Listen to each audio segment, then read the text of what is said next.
Today, I want to share 10 things that you probably won't want to hear about stopping drinking. I want to share the facts, the things that you're probably going to need to deal with that might feel a little bit uncomfortable, or you might not even be aware of them. Forewarned is forearmed. By understanding these things that you may not want to know about, you're going to be able to prepare properly and successfully navigate your way to an alcohol-free life. I'm Simon Chapple. I'm the author of the books How to Quit Alcohol in 50 Days and The Sober Survival Guide.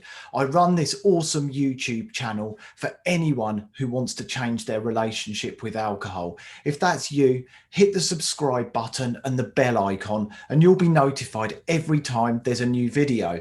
There's new videos every Tuesday and every Thursday, so make sure you don't miss out on those. And if you need more help quitting drinking, check out my members program. It includes live coaching at least 3 times a week, an awesome stop drinking course, and an amazing members community where people support each other, help each other out, and guide each other on this incredible journey to alcohol freedom. So let's talk about those 10 things that you probably don't want to hear about quitting drinking.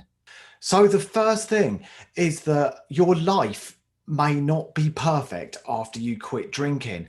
I think many people believe that stopping drinking is going to be the solution to all of their problems.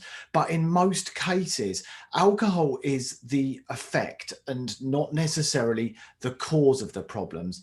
And of course, it's important to remember that life still happens. We still get dealt curveballs and difficult situations can arise that we're going to have to deal with. But the beauty of being alcohol free is that we find ourselves much calmer and more mentally resilient and capable of dealing with any of those challenging situations that arise. Alcohol is an anesthetic. Anesthetic is used to numb pain, and we often use alcohol to numb the pain, the painful feelings often from our childhood that we've carried into our adult lives. When we take alcohol away, we can feel the pain even more intensely. What we need to do is deal with the pain, deal with the root of the problem. In some cases, alcohol absolutely is the root of the problem, but in most cases, there's other things going on. And that's the second thing you need to be aware of. There are often other things going on, and quitting alcohol simply removes a mask. It takes away the armor that we've created to protect ourselves from the challenging things in our lives, the feelings, the emotions that we just don't want to feel, the pain that we haven't even connected with, that we've never even looked at. We have to face up to those things because that's how we're able to move through them. And part of the amazing journey of quitting alcohol leads us to a place where we find that we're working on other aspects of our lives. We overcome those challenges. When we get the confidence to quit drinking, we grow as an individual and we become able to take on those other challenges that when we were drinking, we would never have gone near.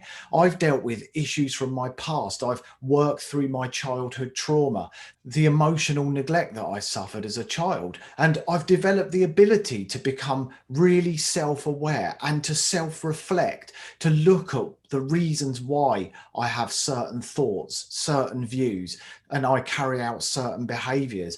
And I don't think when we're drinking, we ever develop that same level of awareness or the ability to be able to reflect on ourselves. So it is an amazing thing. So the outcome of this can lead us to a place where we find complete peace and happiness in our lives. But I want to warn you ahead of time that this journey is so much more than just putting down the bottle. We generally find other things that we need to work on, and they're usually the things that caused the pain that we needed an anesthetic for in the first place.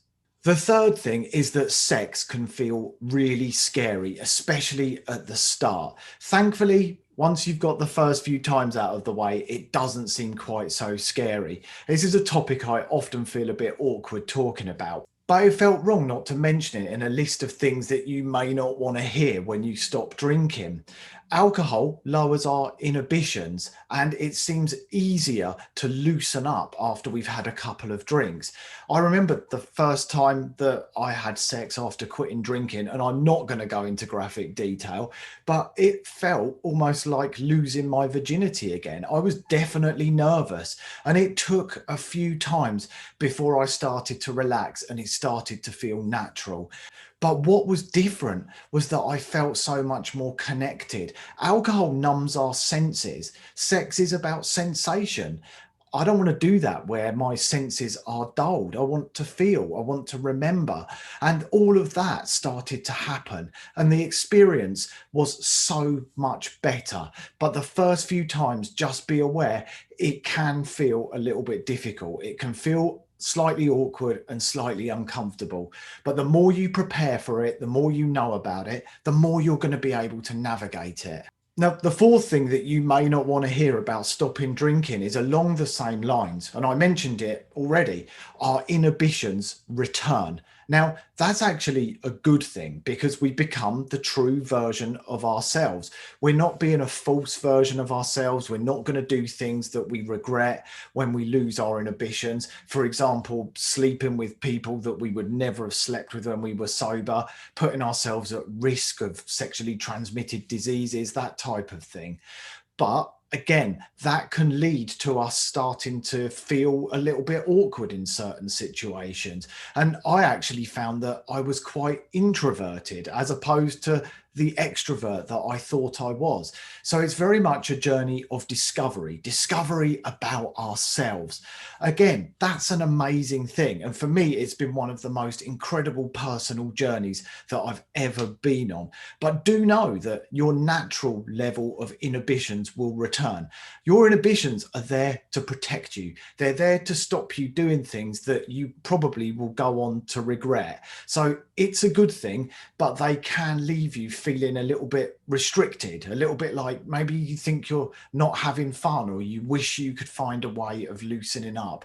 But you absolutely can. Start to work on what it is you really need in those moments. Understand how to meet your needs in a healthy way.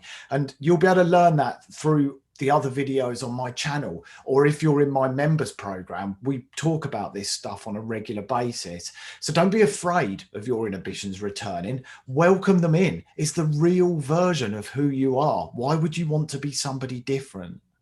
The fifth thing that you might not want to hear about stopping drinking is that your feelings and emotions return.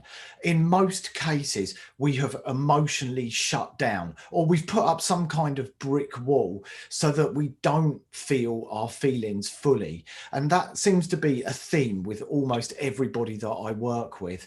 When we stop drinking, we start to reconnect with our true feelings and our emotions. And that means the good ones and the bad ones. And it can feel slightly overwhelming at times when we first experience strong sadness or real anger or rage. We can wonder what on earth is going on. And it tends to happen gradually. We just feel ourselves reconnecting. And again, this is part of the process of really getting to know who we are. What is it that really makes us angry? What is it that makes us really sad? Are there other things we need to work on? But more importantly, learning what it is we need to deal with the anger or the sadness or the other emotions and feelings in a healthy way, to work through it instead of repressing it and holding it within us, which is often what we've done over many, many years when we've been drinking. I know personally that I would push down anger. When I was a child, I learned that it wasn't safe to show anger around my parents. So as I came into adulthood, anger turned into sadness. I would bite down on anger and sadness would come up instead. So when I felt angry, I would get in a low mood and I would never understand it. And it's only since I quit drinking that I've managed to reconnect to those feelings. I've started to understand it, and I've slowly started to release all that anger that I'd pushed down for well over 3 decades and learned how to connect with it again. And it's been an incredible experience, but it can at times feel quite painful because you're connecting with feelings that seem incredibly intense at times.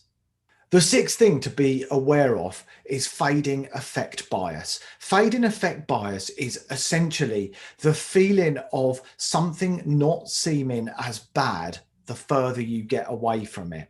So as you move away from the time when you used to drink, and as more and more time passes, you can experience a sense that it wasn't really that bad after all. And you might look back at some of your drinking days with rose-tinted spectacles, and you may even start to fantasize about it.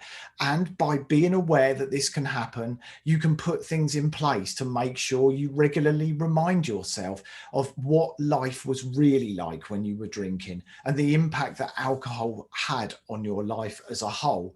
So make sure you're aware of fading effect bias and the fact that the further away you go from your drinking life, the more it can seem like it wasn't that bad after all. And that can lead sometimes to a temptation to think that actually just one drink will be fine. For me, I know that there's no such thing as one drink. If I had one drink, it would lead back to a lifetime of addiction.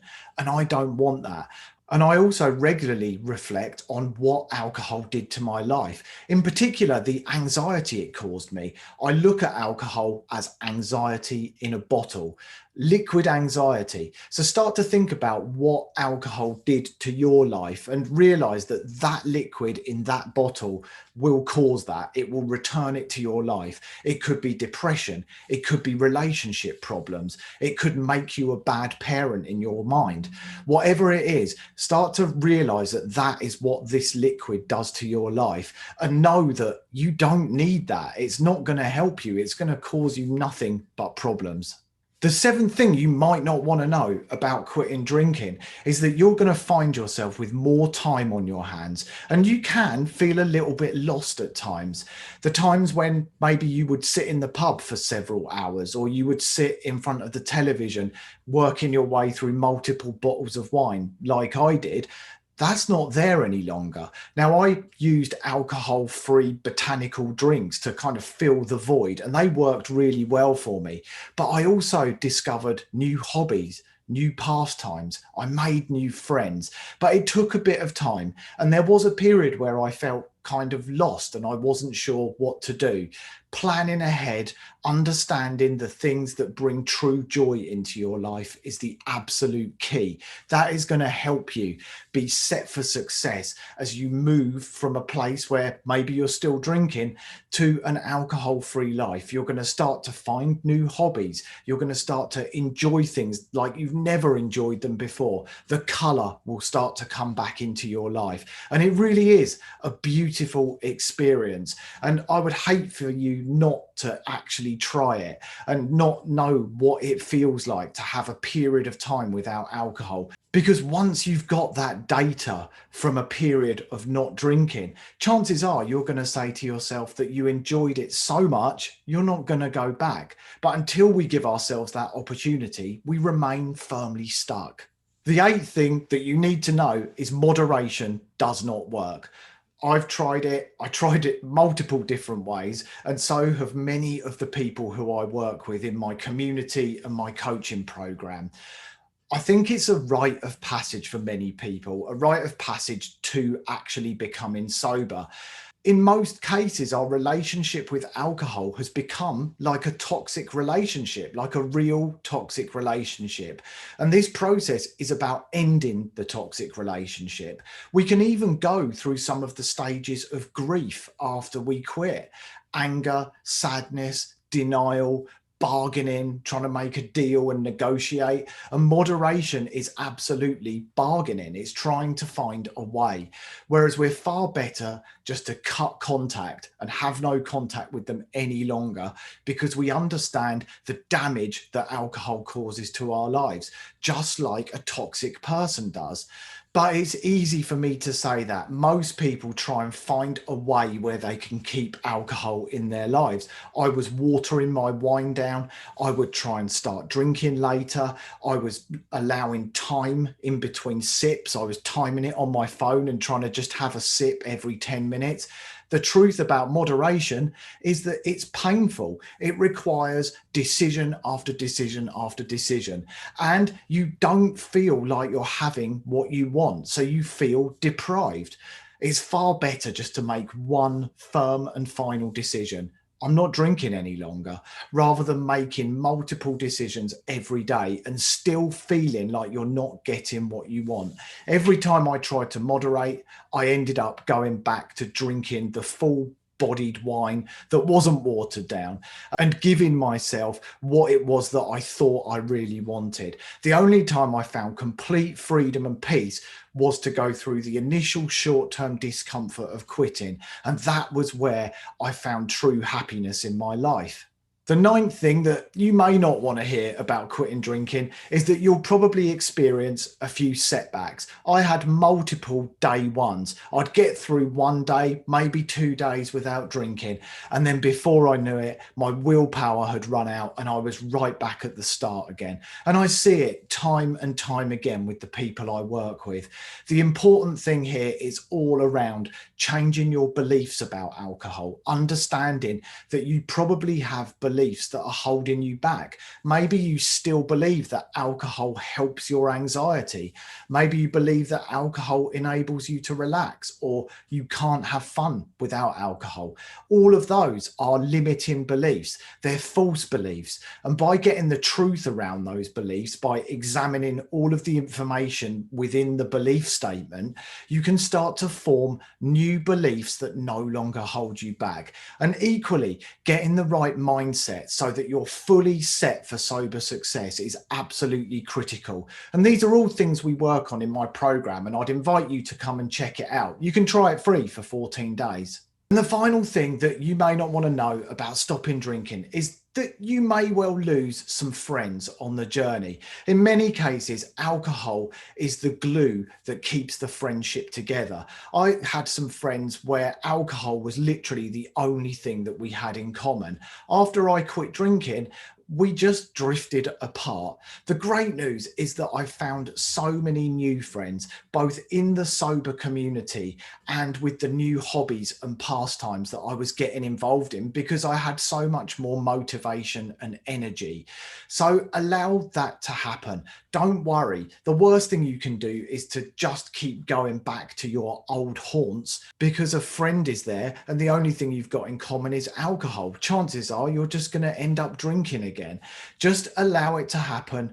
Notice it. Be really aware of what's going on. If you're using a journal, get the information down and become very reflective about how your life is changing, because I guarantee it's only going to change in a positive way after you cut alcohol out of your life. But it is a fact that there are some people who are not healthy for us, and we just need to allow what will be to be. And in many cases, that is that people who the only thing in common we've got is alcohol, we tend to drift apart from them, and that's absolutely fine. So hopefully those 10 things will set you up and manage your expectations around quitting drinking. Certainly don't be afraid. I just want to make sure that you're fully aware of what you may have to face as you go forward.